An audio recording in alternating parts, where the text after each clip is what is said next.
This is problem 5-7.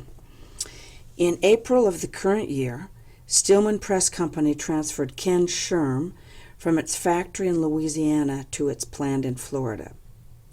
The company's pseudotax rates, based on its experience ratings, are 3.2% in Louisiana and 3.8% in Florida. The taxable wage limits are $770 in Louisiana and $8,500 in Florida. And remember, it's $7,000 for the federal. This year, Stillman Press Company paid Ken Sherm wages of $14,190. $49.50 were paid in Louisiana, and the remainder were paid in Florida. So first, we're computing the pseudotax for the Louisiana wages. So you take the Louisiana wages of $49.50 and times them by this rate of 3.2%. You get $158.40.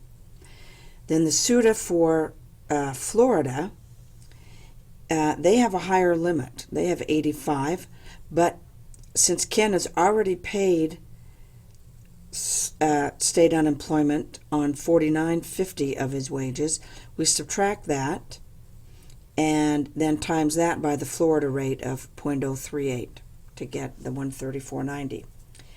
So now we have to look at the FUTA. What are they going to pay for the FUTA? And Florida is a credit reduction state.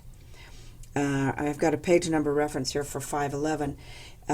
Basically what that means is that Florida paid out more benefits than it had money coming in, and so it had to borrow money from the federal government to pay its unemployment payments, and so it has to pay, in essence, it's like interest on the money that it borrowed, and the way that it shows up is that instead of getting the full credit, they have to pay some extra.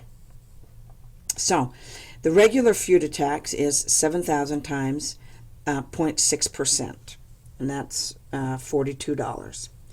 But in addition, they have a rate increase of 0.3%.